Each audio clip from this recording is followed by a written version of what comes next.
Hello, नमस्ते। आप सभी को महानवमी की ढेरों ढेरों शुभकामनाएं। आज महानवमी है।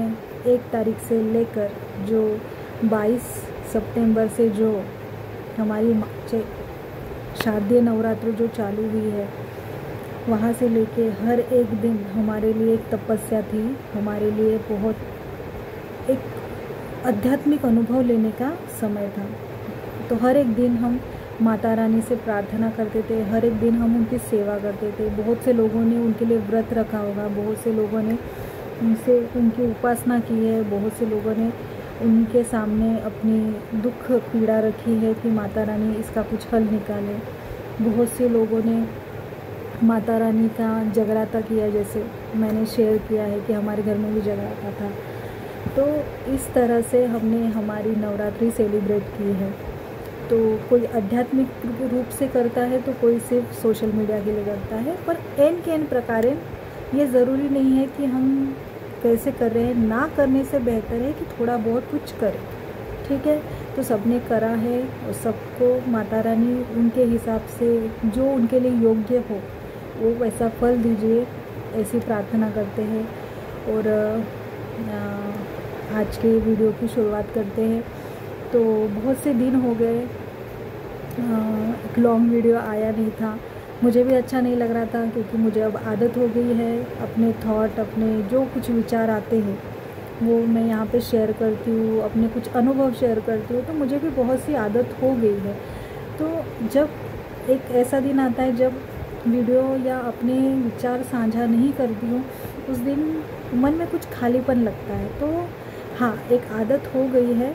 और जितना ये मैं कर रही हूँ ना, एक ये भी ना मैंने एक प्रैक्टिस कर रही, मतलब मेरी भी एक प्रैक्टिस चल रही है कि वो छूटे ना। पर अब ये एक दो दिन छूट ही रहे हैं।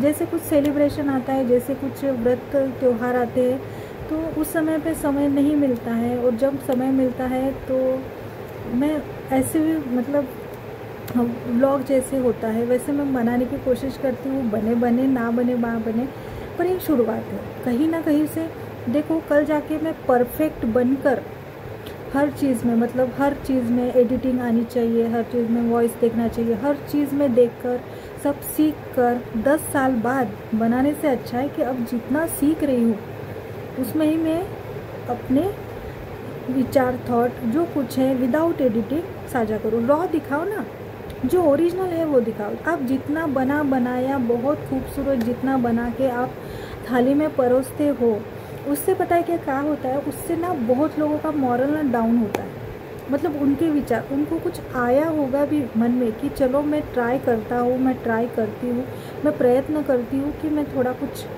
अच्छे से कर पाऊँ, बना पाऊँ वीडियो। पर ऐसा होता है, 1 मिनट। तो कभी कभी ना लोग, जैसे कि किसी का बहुत क्लीन एंड नीट, बहुत सोफिस्टिकेटेड वीडियो हम देखते हैं, उसके बाद ना हमारा मन ये सोचने लग जाता है, हाय मैं ऐसे बना पाऊँगी, नहीं बना पाऊँगी। मतलब इतना सेल्फ डाउट है, इतना सेल्फ डाउट है हर किसी को। हमें लगता है कि हर कोई अच्छा खासा वेल ड्रेस्ड होके मस्त घूम रहा है, उसको मतलब किसी लोगों की चिंता पड़ी नहीं, लेकिन उसके मन के अंदर क्या चल रहा होता है वो उसको पता है। ये सबके साथ होता है, क्योंकि यहाँ पे हर कोई अंडर कॉन्फिडेंट है। कोई किसी का कॉन्फिडेंस इतना हाई लेवल का नहीं है कि मतलब, हाँ, जो जिन्होंने खुद को जाना है, मैं ऐसे नहीं कह रही हूँ कि सभी लोग ऐसे हैं। मैं ये बोल रही हूँ कि बहुत से लोग हैं जो बहुत अंडर कॉन्फिडेंट है।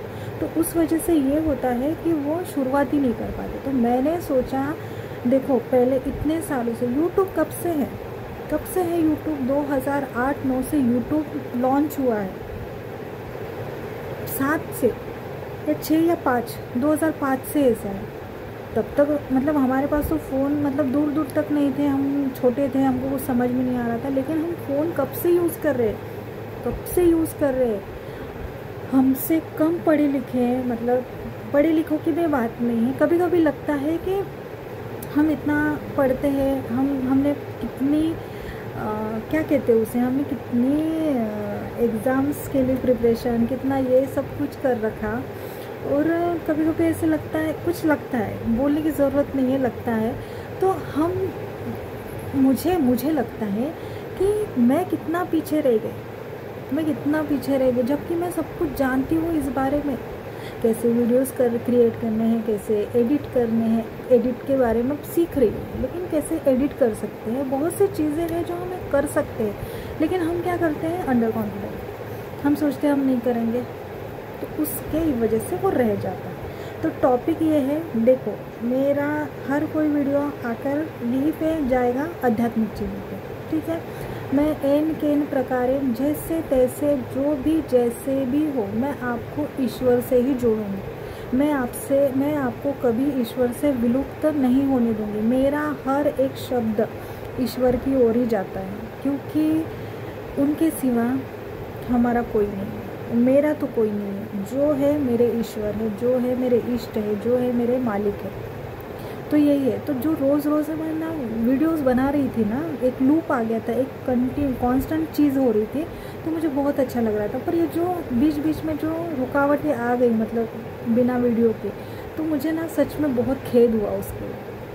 इसलिए मैं प्रयत्न कर रही हूँ कि ऐसा एक भी दिन ना जाए जिस दिन मैं वीडियो ना बनाऊँ।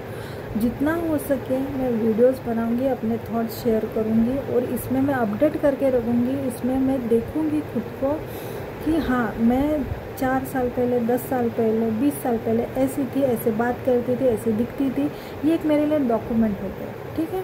तो ये बात हो गई। दूसरी बात है कि मेरी बात, जहाँ से मैंने ये वीडियो स्टार्ट किया कि हम अंडर कॉन्फिडेंट है, या हमारे पीछे चाहिए, हमें जो चाहिए वो हमारे पास इंस्ट्रूमेंट्स नहीं है, तो बहुत सी चीज़ें, तो हमारे पास जो है ना, हमें वो ध्यान नहीं है, हमें वो चीज़ है नहीं, हम उसके बारे में सोचते नहीं, हम सिर्फ शिकायत करते हैं। तो आज का पूरा टॉपिक है, शिकायत नहीं करें, स्वीकार करें। चीज़ों की शिकायत करना छोड़ दे, और जो स्थिति है, जो सिचुएशन है, वो स्वीकार करें। अरे मान लिया, देखिए एक समय पर हमें कोई बात है जो हम जिसके पीछे भाग रहे हैं, वो बार बार हम उसके जिस चीज़ के पीछे भाग रहे हैं, वो जब हमें नहीं मिल रही है, तो हमें ये स्वीकार करना चाहिए कि वो मेरे भाग्य में नहीं है, वो मेरे भाग्य में नहीं है। अब इसके लिए और अधिक प्रयत्न करना, मतलब खुद की एनर्जी, खुद की ऊर्जा वेस्ट करना है। तो हमें ये स्वीकार करना होगा कि नहीं, हम इस चीज़ के पीछे नहीं भागेंगे, हम समाज के सामने खुद को साबित करते नहीं बैठेंगे, हम हमारा जो कर्म है हम वो करेंगे और अपने जीवन में आगे बढ़ेंगे। क्योंकि हम लोगों को सफाइयाँ देके कब तक फिरे, वो देखिए, जब तक हम जीवन में सफल नहीं हैं, हम किसी के नज़र में अच्छे नहीं हैं, जब तक हमारे पास इनफ से भी मोर देन दैट, जितना, मतलब ऐसा भी नहीं बोल रही हूँ कि हाँ बिल्कुल नहीं, इतना, मतलब जिससे ना हमको ये सोचने की, जैसे कहते हैं ना कि अगर किसी शॉपिंग मॉल में गए तो उस चीज़ का हमें प्राइस टैग ना देखना पड़े, इतना इनफ और मेंटली इतना पीसफुल कि नहीं, अगर इतना खर्चूंगा फिर भी मेरे पास बहुत है। इस मानसिक स्थिति तक जब तक हम नहीं पहुंचते हैं, तब तक हमें अपने कार्य से, अपने कर्म से अलग नहीं होना है। हमने जो एक बार सोचा है कि हमें किस वे में, कहाँ पर हमें मेहनत करनी है, हमें नित्य निरंतर उसके लिए मेहनत करनी होगी, उसके लिए खुद को फोकस रखना पड़ेगा, और वो मेहनत करते करते हमने वहाँ तक वो हमें गेन करनी है। तो हम शिकायत करते कि मुझसे नहीं हो पा रहा है, मेरे पास चीज़ें नहीं है, मेरे पास इंस्ट्रूमेंट नहीं है। जैसे कि आप कोई कोचिंग क्लास में जाते हो पढ़ने के लिए, आप कोई गवर्नमेंट एग्ज़ाम क्रैक करना चाहते हो, आपकी बहुत बड़ी ड्रीम है कि मैं एक पोस्ट क्लियर करूँ उसके लिए, लेकिन बहुत सी चीज़ें हम ये सोचते हैं कि कोचिंग क्लास तक जाने के लिए मेरे पास बाइक नहीं है, मेरे पास बुक्स लेने के लिए पैसे नहीं है, मेरे पास बहुत, मतलब हम इतना मतलब खुद को ये बताते हैं कि मेरे पास नहीं है, मैं नहीं कर पाऊँगा, मैं नहीं है। पर जो करने वाला होता है ना, वो कैसे भी करके करता है। या तो वो वही के आसपास कहीं रहेगा, या कहीं वो अगर बुक्स नहीं है तो वो लाइब्रेरी से अरेंज करेगा। मतलब अगर उसको कर रहा है तो वो एनी हाउ करेगा, एनी हाउ करेगा। तो बहुत से लोग हैं जो शिकायत करते बैठते हैं कि मेरे पास ये नहीं है, मेरे पास। जैसे कि देखिए, एक घर है, एक घर में 2 पर्सन है, 2 पर्सन है मतलब एक भाई, मतलब 2 भाई आप समझिए। एक भाई है जो कह रहा है मेरा छोटा घर है, मेरे पास छोटी गाड़ी है, मेरी नौकरी अच्छी नहीं है, मेरे फैमिली मेरी सुनती नहीं है, मेरे बच्चे मुझसे प्रेम नहीं करते, मेरी पत्नी मुझसे प्रेम नहीं करती, मेरे माता पिता मुझसे हमेशा शिकायत करते हैं। ठीक है, जबकि ऐसा कुछ होता नहीं। ये अपना एक साइकोलॉजिकल ट्रैप होता है जो हमें हमेशा फंसाता है। क्योंकि एक होता है कि जो इंसान बाहर काम करता है वो घर पर वक्त नहीं दे पाता, तो उस वजह से वो अपने मन में क्या सोचता है, वो खुद को एक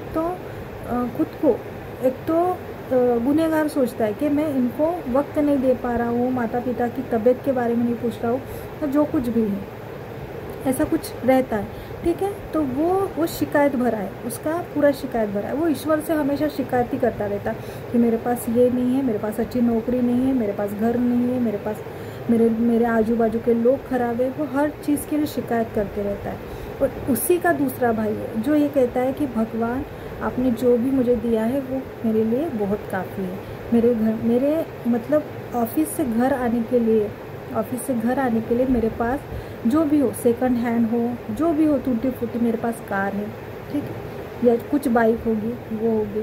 दूसरी, मेरे पास घर, मेरे ऑफिस से जाने के लिए मेरे पास घर है, मेरा खुद का घर है, भले ही छोटा क्यों ना हो। मेरे पास मेरे माथे पर, मेरे सर के ऊपर छत है, मेरी फैमिली है, मेरी पत्नी मेरी सेवा करती है, मेरे बच्चे मुझसे प्रेम करते हैं, माता पिता मुझसे प्रेम करते हैं। मतलब करे ना करे, कुछ शिकायत करे। देखिए, एक वक्त के बाद, एक एज के बाद माता पिता चिड़चिड़े हो जाते हैं। उनको फिर कुछ भी बोलो, कितना भी अच्छे से रह लो, वो थोड़ी ना थोड़ी शिकायत करेंगे ही आपसे, या घर पे थोड़ा थोड़ा चलता रहेगा। ये हमने मान्य करना है। ठीक है, ये मान्य करने के बाद हम तो देखिए, ईश्वर को क्या अच्छा लगता है कि जो धन्यवाद कर रहा है, ना कि वो कि शिकायत कर रहा है। तो है थोड़ा बहुत, जितना भी है उसके लिए वो धन्यवाद कर रहा है। देखिए, उनके पास उतना है तो भी, अगर इस दुनिया में देखा जाए तो ऐसे कितने लोग हैं जिनके पास कुछ भी नहीं है। आप अगर रास्ते में रोड पर निकलोगे तो आप देखोगे कि जो 2 हाईवेज होते हैं उनके बीच में कुछ होता है, जो जहाँ पे पेड़ लगाते हैं ताकि इन्वायरमेंट के लिए। तो कभी कभी देखा है वहाँ पे एक अक्खी फैमिली रहती है, क्योंकि उनके पास घर नहीं होता है। तो कभी उनको देख के ना ऐसी आत्मा, ऐसी रूह कांप जाती है कि देखो, फिर भी ये लोग, इनसे तो हम कहीं बेहतर अच्छे हैं कि हमारे पास खुद का घर है। कितने लोग हैं जो कितने दिनों से खाना नहीं उनको मिलता, लेकिन हमको बराबर सुबह शाम नाश्ता, खाना, जो 3 टाइम का होता है खाना, सुबह का नाश्ता, दोपहर का लंच, रात का डिनर, वो सब हमें टाइम टू टाइम मिलता है। तो इसके लिए हम शुक्रगुजार होना चाहिए। कितनी बातें हैं, हमने हमारी हेल्थ मैंने हमेशा कहा है कि पहले आप अपने हेल्थ को देखो। अगर मालिक की कृपा से आप दुनिया देख पा रहे हो, यहाँ एक जगह से दूसरे जगह आप चल पा रहे हो, आप किसी को बात कर पा रहे हो, आप सुन पा रहे हो, अच्छे अच्छे भजन सुन पा रहे हो, लोगों की बातें, जो अच्छी बातें होती है वो सुन पा रहे हो, आप देख पा रहे हो, आप विदाउट ऑक्सीजन आप श्वास ले पा रहे हो, जो भी कुछ है आप चल पा रहे हो, ये आपकी उंगलियां हैं, या आप इस उंगलियों से, जो राइट हैंड होता है, उससे आप खाना खा रहे हो, आप चल पा रहे हो। ये मालिक की कितनी बड़ी हम पर कृपा है। और आध्यात्मिक में आप आओगे ना तो क्या कहते हैं कि जो हमारे पास है ना वो हमारे लिए बहुत खास है, और जो हमारे पास नहीं है ना उसकी हमें ज़रूरत नहीं है। आप अपने पास ही देखो, आपके पास ऐसी कितनी चीज़ें होगी जिसकी आपकी ज़रूरत ही नहीं है, जिसकी आपको ज़रूरत नहीं है, क्योंकि कितना सारा हमने क्लटर कर रखा है, उसको डी क्लटर करना पड़ेगा। जैसे वो दिवाली की सफाई निकलती है ना, वैसे बहुत सी चीज़ें ऐसी हैं हमारे पास जिसका हम इस्तेमाल ही नहीं करते। बहुत से ऐसे कपड़े पड़े हैं हमारे पास जो कितने साल हो गए, नए के नए वित्त, वो क्या कहते हैं उसे, उसका हमने अब मुझे समझ में नहीं आ रहा, उसका हमने वो भी नहीं निकाला होता है, पैच जिसे कहते हैं। बिल्कुल नए नए कपड़े हमने अभी तक रख रखे हैं, हमने उसको इस्तेमाल नहीं किया है। तो ऐसे कितनी चीज़ें, ये पता है क्या, जो हमारे पास बहुत सारी होती है चीज़ें, वो हमारे दिमाग में ना वज़न बनाती है। हमें कभी कभी लगता है ना कि हमारा माथा बहुत ऐसे लग रहा है कि वज़नदार हो गया है, हल्का हल्का नहीं लगता है। तो ये ना वो उसके लिए ही है कि जहाँ पे हमारे पास ऐसी बहुत सी चीज़ें हैं, या हमने मन में ऐसी बहुत सी चीज़ें दबा रखी हैं जो हमारे आज हेल्थ पर परिणाम कर रही है। तो शिकायत जब तक करेंगे, शिकायत हमें बर्बादी की ओर ले जाती है। शिकायत करना मतलब हमारे पास जो है ना उसको खुद से दूर करना। अगर हमने हमारे माता पिता के लिए, हमने हमारे प्रियजनों के लिए, हमने हमारे फैमिली के लिए, हमने हमारे रिश्तेदार, जो भी कुछ है वो देखिए, मैंने हमेशा आपको कहा है कि हमारा जो कुछ भी हमारे साथ जो इंसान है वो हमारे कर्मों से हमारे पास है। हमारे पिछले जन्मों के जो कुछ कर्म बने हैं उस रिगार्डिंग हमें वो, उसके नतीजे से हमें इस जन्म में वो माता पिता, इस जन्म में वो हमारी फैमिली में भाई बहन, बुआ, चाचा, मामा, जो कुछ रिश्ते हैं वो बन के आएंगे, क्योंकि किसी न किसी के साथ हमारा लेन देन है। विदाउट लेन देन, देखिए मैंने हमेशा कहा है, अगर हमारा एक भी कर्म गलत नहीं है तो हमारे आँख में एक तिनका नहीं जा सकता। तो ये बाकी चीज़ें कैसे घटित होगी, कैसे घटित होगी? तो शिकायत करना बंद कर दी। जिस दिन से आपने शिकायत करना बंद कर दी ना, उस दिन से आप खुद आपके जीवन में चमत्कार देखोगे। क्योंकि फिर देखो, एक जो नहीं है ना उस पर ध्यान मत दो, जो है उस पर ध्यान दो। जैसे कि आप देखो, आपके माता पिता स्वस्थ हैं, ठीक है, आपकी माँ आपके अपने हाथों से खाना बना रही है और आपको गरम गरम परोस रही है। ये कितना बड़ा सुख है, कितना बड़ा सुख है ये। आप एक जगह पे, एक फैमिली एक साथ मिलकर एक डाइनिंग टेबल पर, माँ बेटा बेटी जो कुछ है, एक फैमिली है, पति पत्नी हो, माता पिता हो, सास ससुर हो, अगर एक साथ बैठकर खाना खा रहे हैं, कितनी बड़ी कृपा है।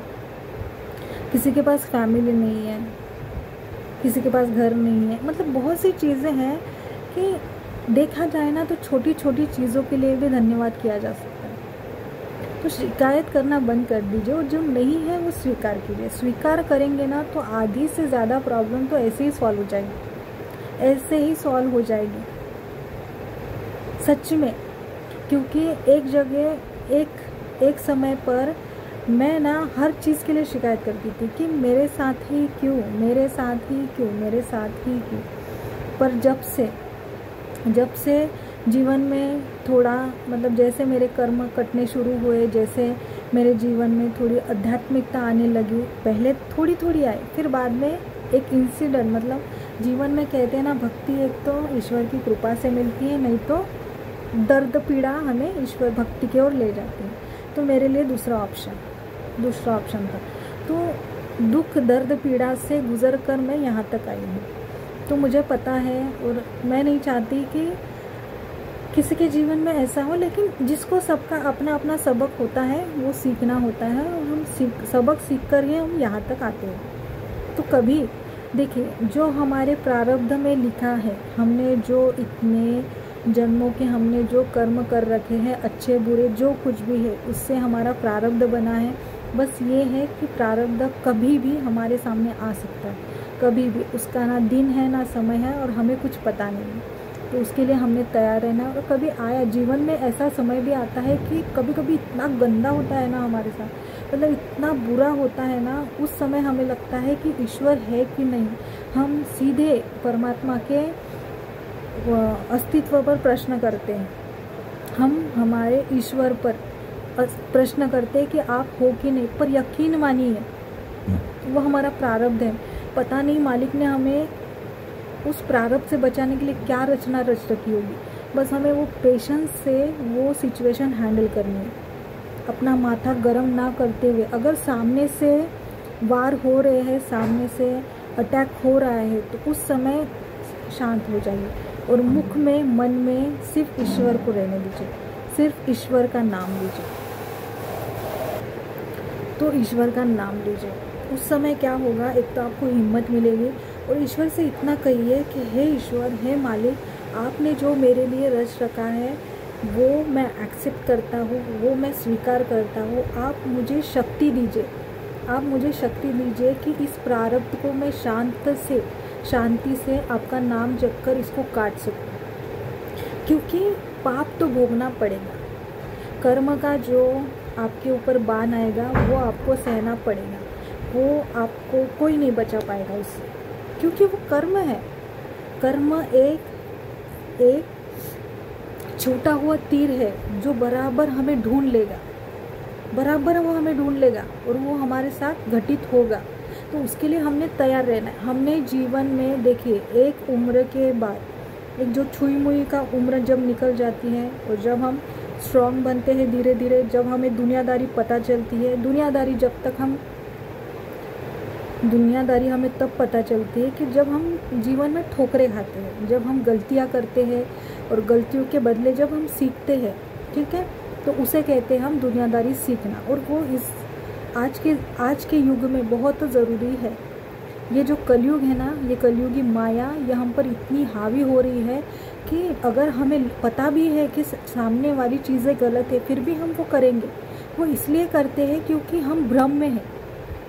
हम भ्रम में हैं कि हमें लग रहा है कि ये सही है, ये चमचमा रहा है, ये चमक रहा है, ये सही है, पर नहीं। एक दिन जब आपकी आंखों से वो पट्टी हटेगी, भ्रम की पट्टी हटेगी ना, आप बहुत पछताएंगे। तो उससे अच्छा है अपने मन को शुद्ध रखो। मन को शुद्ध रखने के लिए हमने क्या करना है, हमने ईश्वर की ओर बढ़ना है, हमने ईश्वर की सेवा करनी है, प्रकट सेवा करनी है।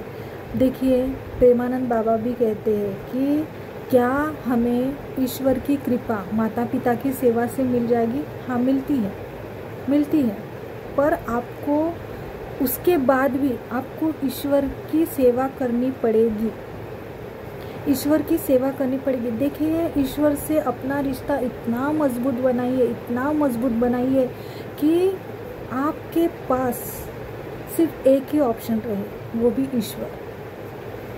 कोई इंसान नहीं, कोई नहीं, सिर्फ ईश्वर। अब जब तक आप भक्ति में आएंगे, आप सबकी सेवा कीजिए, आपको सभी अच्छे लगेंगे, पर एक जब आप अनन्य भक्ति शुरू करेंगे, अनन्य भक्ति में सिर्फ आप एक को चाहेंगे और उसी में सबको देखेंगे, उसी में आप सबको देखेंगे। तो अनन्य भक्ति जब हम शुरू करेंगे तो आप ईश्वर की ओर निकट जाएंगे। ईश्वर की कृपा होगी, ईश्वर की कृपा होगी। ईश्वर की कृपा मतलब जीवन बदल जाना।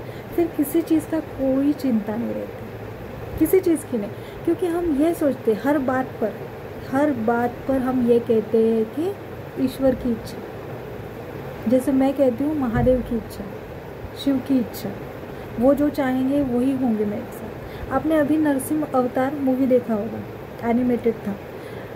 वो भले ही एनिमेटेड था, पर हमने कितना कनेक्ट किया, हमने ईश्वर को कितना कनेक्ट किया। वो जो भक्त प्रहलाद जी कहते हैं कि मेरा ईश्वर मेरे साथ कुछ भी कर सकता है, वो मुझे चाहे तो मार भी सकते हैं, वो चाहे तो मुझे जीवन दान भी दे सकते हैं। मतलब उनकी भक्ति कितना डिपेंडेंट है वो ईश्वर पे। वो कहते हैं कि मुझे आपकी से कुछ चाहिए ही नहीं। ये कैसे, मतलब यहाँ तक पहुँचता है इंसान, सोचने वाली बात है ना। तो ईश्वर की भक्ति करो, और जहाँ पर शिकायत आए ना, किसी चीज़ के लगे कि क्यों, तब सोचिए कि नहीं, शायद ये मेरे लिए ज़रूर। जो जीवन में घटना घटित हुई है उसके लिए आप धन्यवाद करें और आगे बढ़ें, क्योंकि जीवन में जो भी घटनाएं घटित होती है वो हमें हमारी आत्मा को जगाने के लिए होती है, क्योंकि हम एक भ्रम की दुनिया में हैं। राहु हमें अच्छे से कार्य करने नहीं देता है, हमारे कर्म के ऊपर वो हावी होता है और हम चाहिए वो कर्म नहीं कर पाते, नहीं कर पाएंगे जीवन भर। आप खुद देखिएगा कि आपके कितने साल वेस्ट हो जाएंगे। जब आप इस भ्रम की दुनिया से जब उभरेंगे ना, तो आप खुद देखोगे कि मेरा कितना समय मैंने गलत बातों के लिए वेस्ट कर दिया है। सर्दी होने लगी है क्योंकि अभी विंटर चालू हो रहा है, थोड़ी गुलाबी ठंडी शुरू हो गई है, तो उस वजह से सर्दी हो रही है। तो आप ये खुद देखिए कि कितनी मतलब भगवान के ऊपर आस्था। आप ठीक है, बहुत सी चीज़ें हैं, पर एक बात देखिए कि जैसे द्रौपदी की मतलब उनकी जो कुछ हुआ, उन्होंने माधव करके कहा, गोविंद करके कहा, सच में उनका पल्लू नीचे गिरने नहीं दिया कृष्ण जी ने, बिल्कुल नहीं। कितनी आस्था से पुकारा था। तो जितनी आस्था से हम ईश्वर को पुकारेंगे वो आते हैं। अगर वो दिखेंगे नहीं ना, वो किसी को भेजेंगे हमारी सहायता के लिए। तो हमने खुद का मन मजबूत रखना है और ईश्वर की भक्ति करनी है। जो सिचुएशन होके चली गई या जो सिचुएशन आए उसे स्वीकार कीजिए, शिकायत मत कीजिए। जिस दिन आपने शिकायत करना बंद कर दिया, उस दिन से आपका जीवन बदल जाएगा। सच में सिचुएशन जो भी हो हमने स्वीकार करनी है। ऐसे ही करके हम आगे बढ़ेंगे।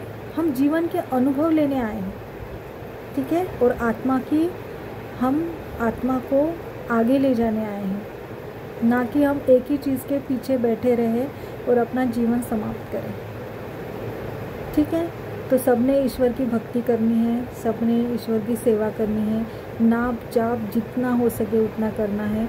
अब कल से जो भी वीडियो बनेंगे वो नाम जाप के ऊपर बनाऊंगी और बहुत अच्छे से बनाऊंगी, बहुत सारे अनुभव शेयर करूंगी। आप जुड़े रहिए। सबको नाम जाप करना है, सबको ईश्वर की सेवा करनी है, सबको एक भक्ति की ओर बढ़ना है ना। और भक्ति की ओर बढ़ते बढ़ते अनन्य भक्ति करनी है। अनन्य भक्ति मतलब मैंने फिर से आपने बताना है कि अनन्य भक्ति मतलब हमने किसी एक को सर्वस्व मान लेना है। वो महादेव जी हो सकते हैं, वो कृष्ण जी हो सकते हैं, वो राधा जी हो सकती है, वो लक्ष्मी जी हो सकती है, वो माँ जगदम्बा हो सकती है। आप जिसको भी प्रेम करते हो उनका इतना नाम जाप करो, इतना नाम जाप करो कि एक दिन आप खुद महसूस करोगे कि आपका जीवन सच में परिवर्तन हो गया है। ठीक है, अपना ध्यान रखिए और आपका बहुत बहुत धन्यवाद। Thank you.